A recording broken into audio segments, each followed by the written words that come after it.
Good morning students. ഈ വീഡിയോയിൽ നമ്മൾ ഡിസ്കസ് ചെയ്യാൻ പോകുന്നത് HSC+2 ഇംഗ്ലീഷിനകത്ത് ദ അവർ ഓഫ് ട്രൂത്ത് എന്ന് പറയുന്ന ലെസൺ, പെർസിവാൽ വൈൽഡിൻ്റെ ദ അവർ ഓഫ് ട്രൂത്ത് എന്ന് പറയുന്ന വൺ ആക്ട് പ്ലേ, അതിൻ്റെ വീഡിയോ നമ്മൾ തൊട്ട് മുമ്പ് കണ്ടതാണ്. അപ്പോൾ ഈ ലെസണിൻ്റെ ഇമ്പോർട്ടൻറ്റ് ക്വസ്റ്റ്യൻ ആൻസേഴ്സ് ആണ് നമ്മൾ ഡിസ്കസ് ചെയ്യാൻ പോകുന്നത്. അപ്പോൾ ഇതിൻ്റെ ആദ്യത്തെ ക്വസ്റ്റ്യൻ ഇങ്ങനെയാണ്. അപ്പോൾ ഞാൻ ഈ ക്വസ്റ്റ്യൻ ആൻസേഴ്സ് വായിക്കുന്നത് +2 ടോപ്പർ എന്ന് പറയുന്ന വെബ്സൈറ്റിൽ നിന്നാണ്. അപ്പോൾ ഈ വെബ്സൈറ്റ് നിങ്ങൾ സെർച്ച് ചെയ്ത് നോക്കാവുന്നതാണ്. അപ്പോൾ ഇതിനകത്തുള്ള ക്വസ്റ്റ്യൻ ആൻസേഴ്സ് ഇങ്ങനെയാണ് സ്റ്റാർട്ട് ചെയ്യുന്നത്. ആദ്യത്തെ question, why was mister Gresham arrested? എന്തുകൊണ്ടാണ് മിസ്റ്റർ ഗ്രഷാമിനെ അറസ്റ്റ് ചെയ്തത്? അപ്പോൾ അതിൻ്റെ ആൻസർ ഇങ്ങനെയാണ്, mister Gresham was arrested because he misappropriated the money of the bank. അപ്പോൾ പണത്തട്ടിപ്പ്, മിസ്അപ്രോപ്രിയേഷൻ ഓഫ് മണി എന്ന് പറഞ്ഞാൽ സാമ്പത്തിക തട്ടിപ്പ് ബാങ്കിൽ നടത്തിയത് കൊണ്ടാണ് ഗ്രഷാമിനെ അറസ്റ്റ് ചെയ്തത്. രണ്ടാമത്തെ ക്വസ്റ്റ്യൻ ഇങ്ങനെയാണ്, why didn't Baldwin explain his position to the papers? എന്തുകൊണ്ടാണ് ബോൾവിൻ, അതായത് ഈ കഥയുടെ നായകനായിട്ടുള്ള ബോൾവിൻ, തൻ്റെ ഭാഗം പത്രക്കാരോട് പറയാത്തത്? ഉത്തരം എങ്ങനെയാണ്, Baldwin did not explain his position to the papers because he did not think it necessary to tell them. അപ്പോൾ ബോൾവിൻ അത് പത്രക്കാരോട് പറയാത്തതിന് കാരണം അത് പറയേണ്ട ആവശ്യമില്ല എന്ന് ബോൾവിന് തോന്നിയത് കൊണ്ടാണ്. അടുത്ത ക്വസ്റ്റ്യൻ, തേർഡ് ക്വസ്റ്റ്യൻ ഇങ്ങനെയാണ്, what was the change in the attitude of the members of the family when they came to know the amount of the bribe? അതായത് ബോൾവിൻ്റെ ഫാമിലിയുടെ സമീപനം കൈക്കൂലിയുടെ എമൗണ്ട് കേട്ടപ്പോൾ മാറിയത് എന്തുകൊണ്ടായിരുന്നു? അപ്പോൾ ഉത്തരം എങ്ങനെയാണ്, the amount of bribe was huge. അതായത് കൈക്കൂലി തുക എന്ന് പറഞ്ഞത് വളരെ വലുതായിരുന്നു, $100,000. When the family members came to know the amount was such a huge one, they were all looking for excuses to make Baldwin do as Gresham wanted him to do. അതായത് ഈ family members Gresham offer ചെയ്ത കൈക്കൂലി തുക ഇത്രയും കൂടുതലാണെന്ന് മനസ്സിലാക്കി കഴിഞ്ഞപ്പോൾ അവർ ബോൾവിനെ പലതരത്തിൽ പ്രലോഭിപ്പിക്കാൻ തുടങ്ങി.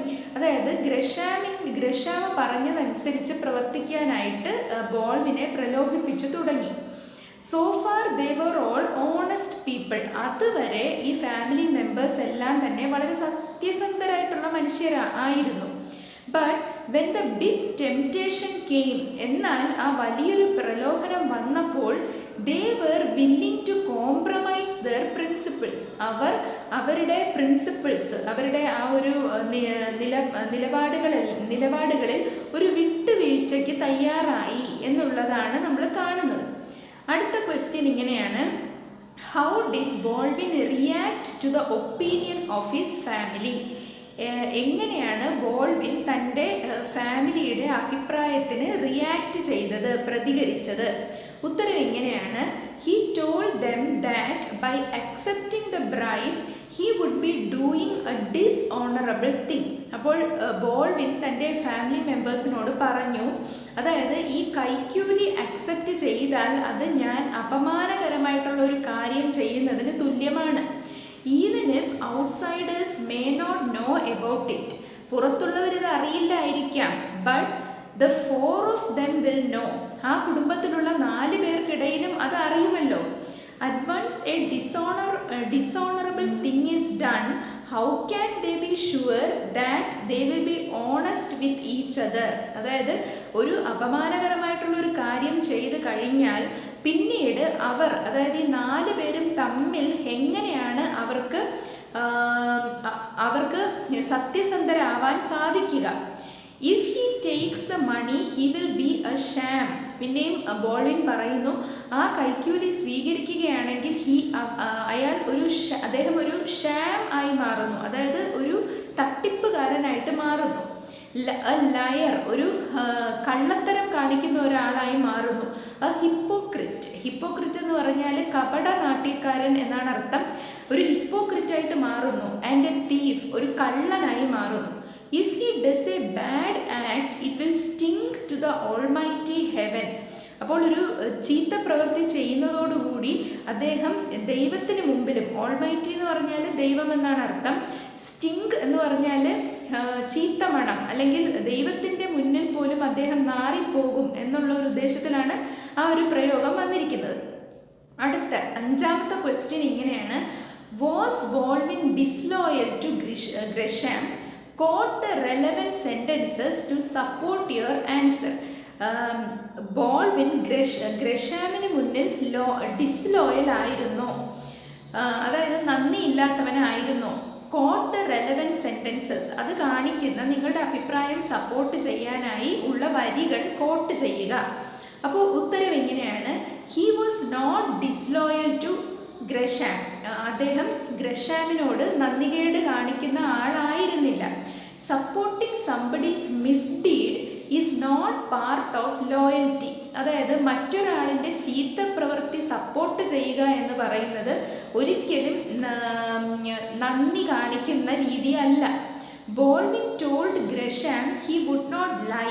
ബോൾവിൻ ഗ്രഷാമിനോട് പറയുന്നുണ്ട് താൻ ഒരിക്കലും കള്ളം പറയില്ല എന്ന്. Gresham was not surprised. Gresham അതിൽ അത്ഭുതപ്പെടുന്നുമില്ല.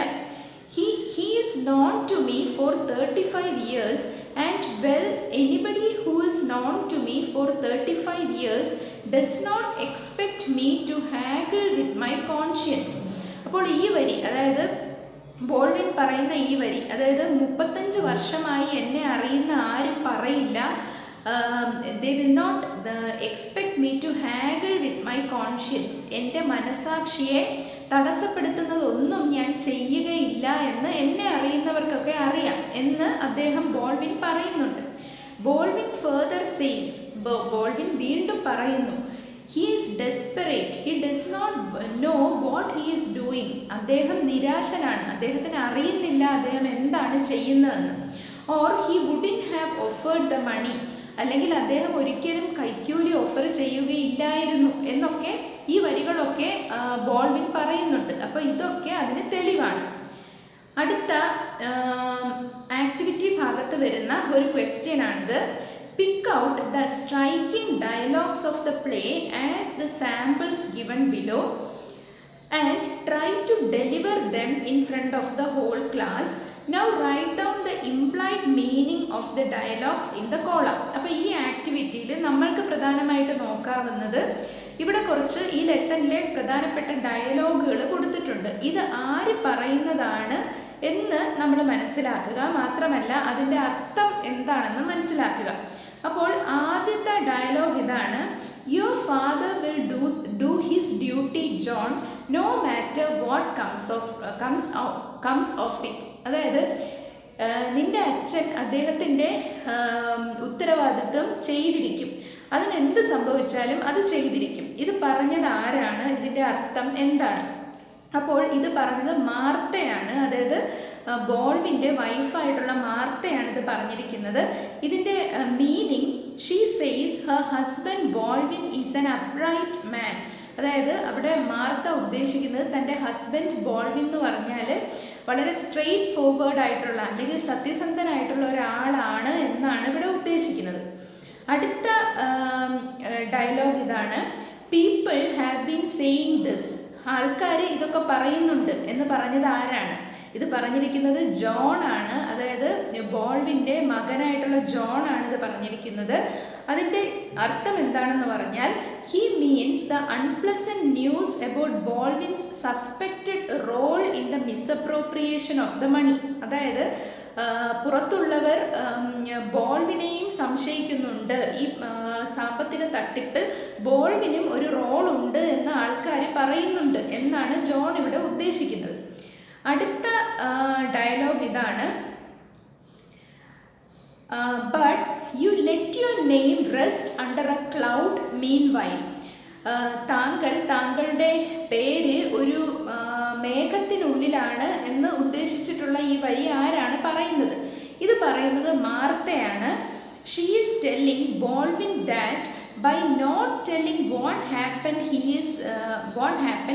is letting others suspect him. അതായത് എന്താണ് നടന്നത് എന്ന് പറയാതിരിക്കുന്നത് സ്വന്തം, അതായത് ബോൾവിനും ഇതിൽ പങ്കുണ്ടോ എന്ന് മറ്റുള്ളവരെ സംശയിപ്പിക്കുന്നു എന്നാണ് മാർത്ത ഇവിടെ ഉദ്ദേശിക്കുന്നത്.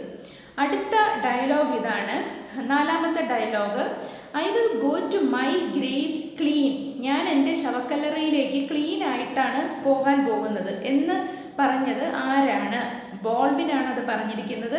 അതിൻ്റെ അർത്ഥം എന്ന് പറഞ്ഞാൽ he says he wants to die without committing any sin unknowingly. അതായത് താൻ മരിക്കുന്നവരെയും ഒരു കുറ്റവും താൻ ചെയ്യില്ല എന്നുള്ളതാണ് അദ്ദേഹം ഇവിടെ ഉദ്ദേശിക്കുന്നത്. അടുത്ത ഡയലോഗ് ഇതാണ്. It is going to be a nasty mess if they put John Gresham in jail. അതായത് ഗ്രഷാം ജയിലിൽ പോവുകയാണെങ്കിൽ അതൊരു നാസ്റ്റി, അതായത് ഒരു വൃത്തികെട്ട ഒരു സംഭവമായി മാറും എന്ന് പറഞ്ഞത് ആരാണ്? ഇത് പറഞ്ഞത് ജോൺ ആണ്. അതായത് ബോൾവിൻ്റെ സൺ ജോൺ ആണ് ഇത് പറഞ്ഞത്. അതിൻ്റെ meaning, it will be very bad if they send John Gresham to jail because he has the same name. അതായത് ജോൺ ഉദ്ദേശിക്കുന്നത് തൻ്റെ പേരും തൻ്റെ ഫാദറിൻ്റെ എംപ്ലോയറിൻ്റെ പേരും ഒന്നാണ്. അതായത് തൻ്റെ ഫാദറിൻ്റെ എംപ്ലോയറും സുഹൃത്തുമായിട്ടുള്ള ജോൺ ഗ്രഷാമിനോടുള്ള സൗഹൃദത്തിൻ്റെ പേരിലാണ് സ്വന്തം മകന് ആ പേര് കൊടുത്തിരിക്കുന്നത്. അതാണ് അതിൻ്റെ ഇന്നർ മീനിങ്. അടുത്ത ഡയലോഗ്, 6th ഡയലോഗ് ഇതാണ്. Gresham had a prettier name for it. Gresham had a prettier name for it എന്ന് ഉദ്ദേശിക്കുന്നത് എന്താണ്? ആരാണിത് പറയുന്നത്? ഇത് പറയുന്നത് ബോൾവിനാണ്. അതിൻ്റെ മീനിങ് എന്ന് പറഞ്ഞാൽ, when Gresham offered $100,000 he did not call it bribe, but he said he was paying that much because he had been underpaying Baldwin for so many years. അത് ഇവിടെ ഉദ്ദേശിക്കുന്നത് ആ കൈക്കൂലിയെ പറ്റിയിട്ടാണ്. അപ്പോൾ കൈക്കൂലി എന്നല്ല തൻ്റെ എംപ്ലോയർ ഗ്രഷാം അതിനെ ഉദ്ദേശിക്കുന്നത്. അദ്ദേഹം വേറൊരു പേരാണ് ഈ തുകയ്ക്ക് പറഞ്ഞിരിക്കുന്നത്. എന്തായിരുന്നു അത്? ഈ $100,000 എന്ന് പറയുന്നത് ബോൾവിന് അർഹതപ്പെട്ട പൈസയാണെന്നും ഇത്രയും കാലം ആവശ്യമുള്ള ശമ്പളം ബോൾവിന് കൊടുത്തിട്ടില്ല എന്നും ബോൾവിൻ ചെയ്യുന്ന ജോലിക്ക് തുച്ഛമായിട്ടുള്ള ഒരു വരുമാനം മാത്രമാണ് എംപ്ലോയർ കൊടുത്തിരുന്നത്. അതുകൊണ്ട് ഈ ഒരു തുക കൈക്കൂലിയായിട്ട് കണക്കാക്കണ്ട എന്നാണ് ഗ്രഷാം പറയുന്നത്. അടുത്ത dialogue 7ാമത്തത്. We have seen our soul naked and they stink to Almighty Heaven. അതായത് നമ്മൾ നമ്മുടെ സോൾ നേക്കഡായിട്ട് കണ്ടിരിക്കുന്നു. അതായത് സ്വന്തം ചീത്ത മനസ്സ് പുറത്ത് വന്നിരിക്കുന്നു എന്നാണ് അർത്ഥം. അത് മരണാനന്തരവും അത് നമ്മൾക്ക് ദോഷം ചെയ്യും എന്നുള്ളതാണ് ഇവിടെ ഉദ്ദേശിക്കുന്നത്. അപ്പോൾ ഇത് പറഞ്ഞിരിക്കുന്നത് ബോൾവിനാണ്. അതിൻ്റെ മീനിങ് എന്താണെന്ന് പറഞ്ഞാൽ, by asking him to accept the bribe they are showing their true colors and God will not like it as it is a sin.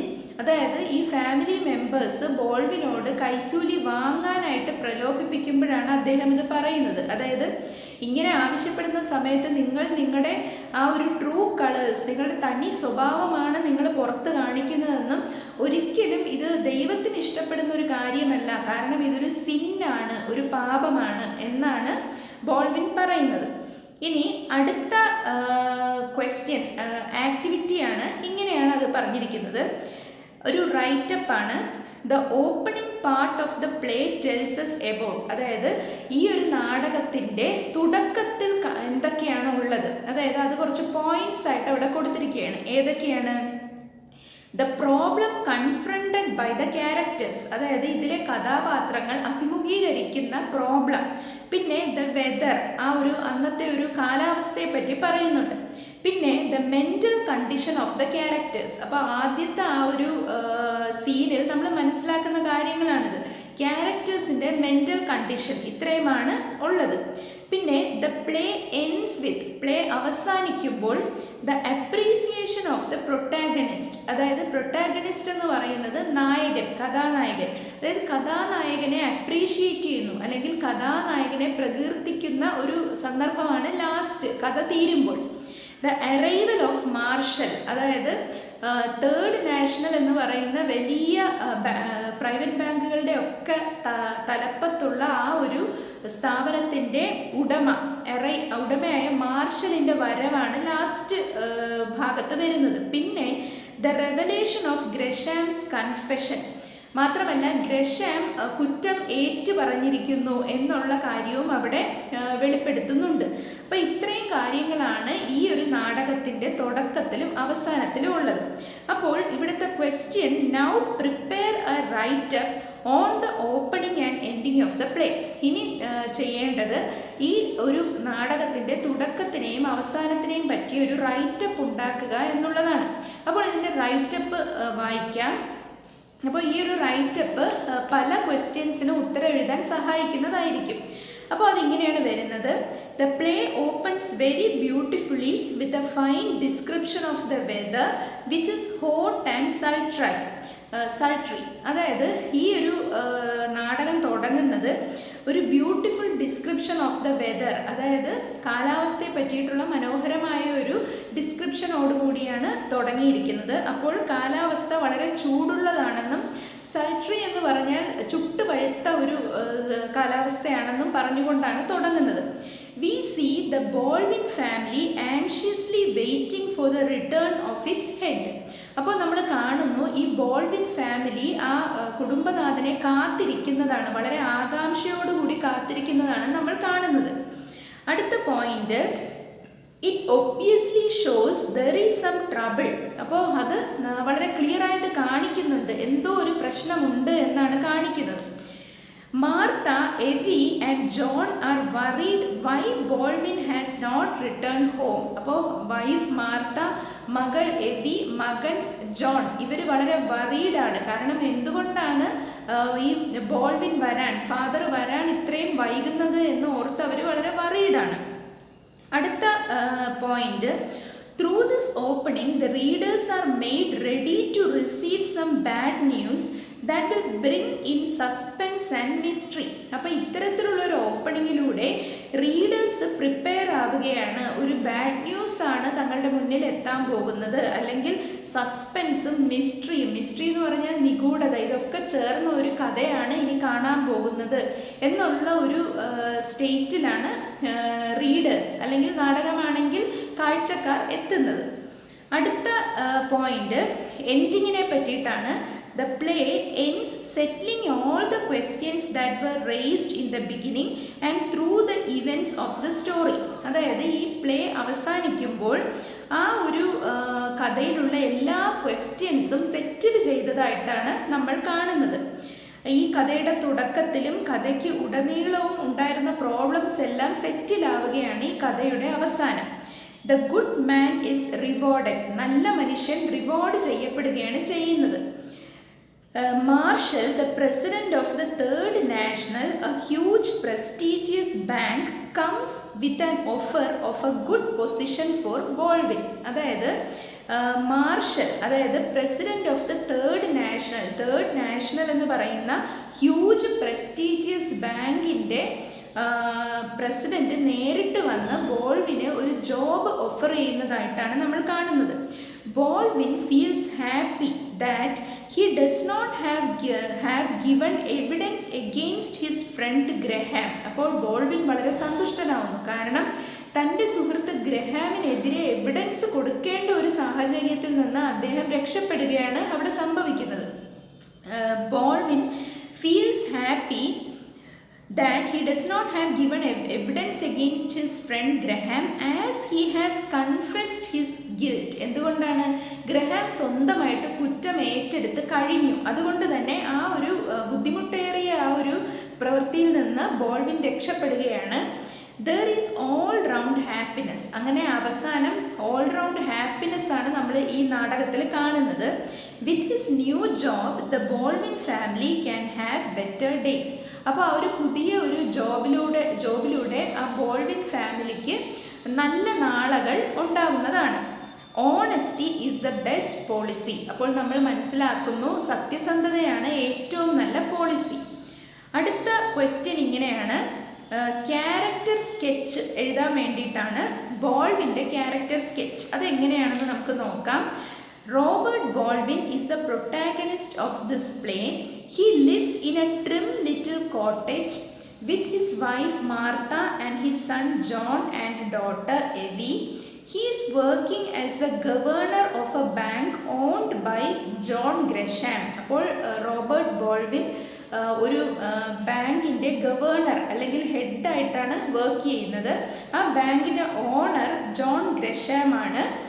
His salary is very low, $60 a week. അപ്പോൾ Robert ബോൾവിൻ്റെ salary എന്ന് പറഞ്ഞാൽ ആഴ്ചയിൽ $60 മാത്രമാണ്. His son John earns only $30 a week. അപ്പോൾ Robert ബോൾവിൻ്റെ son 27 വയസ്സുകാരനായ John $30 ഒരാഴ്ചയിൽ ഏൺ ചെയ്യുന്നത്. With this limited income they live reasonably happy. അപ്പോൾ ഈ ഒരു ചെറിയ വരുമാനത്തിൽ അവർ ഒരുവിധം സന്തോഷമായിട്ടാണ് കഴിഞ്ഞു പോകുന്നത്. Suddenly there is a problem in their lives. അപ്പോൾ പെട്ടെന്ന് അവരുടെ ജീവിതത്തിലേക്ക് ഒരു പ്രശ്നം കടന്നു വരികയാണ് ചെയ്യുന്നത്. John Gresham has misappropriated bank money and he is in jail. അപ്പോൾ ഓണർ, അതായത് ഈ ബാങ്കിൻ്റെ ഓണറായിട്ടുള്ള ജോൺ ഗ്രഷാം മണി മിസ്അപ്രോപ്രിയേഷൻ അല്ലെങ്കിൽ സാമ്പത്തിക തട്ടിപ്പ് നടത്തുകയും ജയിലിലാവുകയും ചെയ്യുന്നു. The bank is closed and Baldwin will have no job. Bank അടച്ചുപൂട്ടുന്നു, ബോൾവിന് ജോലി നഷ്ടപ്പെടുന്നു. Only Baldwin is the witness of the misappropriation. അപ്പോൾ ഈ ഒരു സാമ്പത്തിക തട്ടിപ്പിന് ഏക സാക്ഷി എന്ന് പറയുന്നത് ബോൾവിനാണ്. If he gives true testimony, അതായത് ബോൾവിൻ ശരിയായിട്ടുള്ള തെളിവ് കൊടുക്കുകയാണെങ്കിൽ John Gresham will definitely go to jail for a long period. അപ്പോൾ ജോൺ ഗ്രഷാം ഒരു നീണ്ട കാലത്തേക്ക് ജയിലിൽ അടയ്ക്കപ്പെടുകയാണ് ചെയ്യുക. Baldwin is honest and he has taught his family the importance of honesty. എന്നാൽ റോബർട്ട് ബോൾവിൻ എന്ന് പറഞ്ഞാൽ സത്യസന്ധനായ ഒരു മനുഷ്യനാണ്. അപ്പോൾ അദ്ദേഹത്തിൻ്റെ ഫാമിലി മെമ്പേഴ്സിനെയും സത്യസന്ധതയുടെ പാഠങ്ങളാണ് പഠിപ്പിച്ചിരിക്കുന്നത്. When ബോൾവിൻ returns home after the arrest of John Gresham, his wife and children rush to him to know the latest news. അപ്പോൾ ജോൺ ഗ്രഷാമിനെ അറസ്റ്റ് ചെയ്തതിന് ശേഷം റോബർട്ട് ബോൾവിൻ വീട്ടിലെത്തുമ്പോൾ അദ്ദേഹത്തിൻ്റെ ഭാര്യയും കുട്ടികളുമൊക്കെ എന്താണ് സംഭവിച്ചതെന്ന് അറിയാനായിട്ട് ആകാംക്ഷയോടെ ചുറ്റും കൂടുകയാണ് ചെയ്യുന്നത്. Initially, his wife and children tell him that he should say the truth during the trial. ആദ്യമൊക്കെ ഭാര്യയും മക്കളും പറയുന്നത് വിചാരണ സമയത്ത് സത്യം പറയണമെന്നാണ്. Even if it means jail term for Gresham. Owner, അതായത് എംപ്ലോയർ ആയിട്ടുള്ള ഗ്രഷാമിന് ജയിലിൽ പോകേണ്ടി വന്നാലും സത്യം വിട്ട് ഒന്നും ചെയ്യരുതെന്നാണ് ഭാര്യയും മക്കളും ആദ്യമൊക്കെ പറയുന്നത്. But when they come to know that Gresham has offered him a bribe of $100,000, എന്നാൽ ഗ്രഷാം കൈക്കൂലിയായിട്ട് $100,000 കൊടുക്കുകയാണെന്ന് അറിഞ്ഞതിന് ശേഷം just to say I don't remember, ഞാനൊന്നും ഓർക്കുന്നില്ല എന്ന് പറയാൻ വേണ്ടി മാത്രം ഇത്രയും വലിയൊരു എമൗണ്ട് ബ്രൈബായിട്ട്, അതായത് കൈക്കൂലിയായിട്ട് കൊടുക്കുകയാണെന്ന് അറിഞ്ഞതിന് ശേഷം when some incriminating questions are asked in the court, they change their stance. അതായത് ജോൺ ഗ്രഷാമിനെ കുറ്റവാളിയാക്കുന്ന സാഹചര്യം വന്നിട്ടും അവരുടെ നിലപാടിൽ നിന്ന് മാറുകയാണ് ചെയ്യുന്നത്. They try to find out all kinds of loopholes to make Baldwin accept the bribe. അപ്പോൾ അവർ എല്ലാതരം പഴുതുകളും ഈ കൈക്കൂലി അക്സെപ്റ്റ് ചെയ്യാനായിട്ട് ബോൾവിനെ പ്രലോഭിപ്പിക്കാൻ ഉള്ള പഴുതുകളെല്ലാം ഈ ഫാമിലി മെമ്പേഴ്സ് തേടുകയാണ് ചെയ്യുന്നത്. Martha, John and Evie do their best to make Baldwin change his mind. അപ്പോൾ ഇവർ മൂന്ന് പേരും ബോൾവിൻ്റെ മനസ്സ് മാറ്റാനായി പലതരത്തിൽ അവരെ കൊണ്ട് പറ്റുന്നതിൻ്റെ മാക്സിമം അവർ ശ്രമിക്കുകയാണ് ചെയ്യുന്നത്. But he asserts that he wants to go to his grave clean. എന്നാൽ റോബർട്ട് ബോൾവിൻ ഉറപ്പിച്ച് പറയുന്നു, എനിക്ക് മരിക്കുന്നത് വരെയും സത്യസന്ധനായിട്ട് തന്നെ ജീവിക്കണമെന്ന് അദ്ദേഹം ഉറപ്പിച്ച് പറയുന്നു.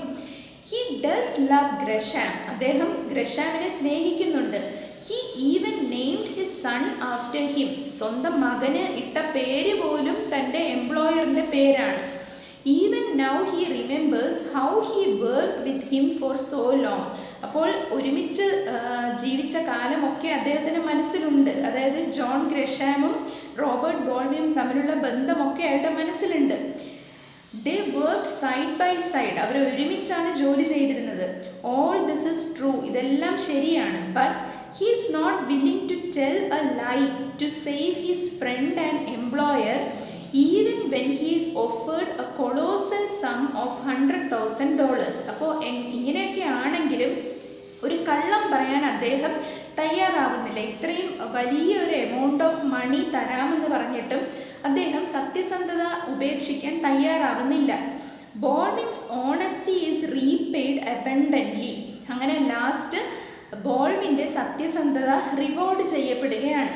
Even Gresham is proud of him. Last നമ്മൾ ഗ്രഷാം പോലും തൻ്റെ എംപ്ലോയിയിൽ അഭിമാനിക്കുന്നതാണ് നമ്മൾ കാണുന്നത്.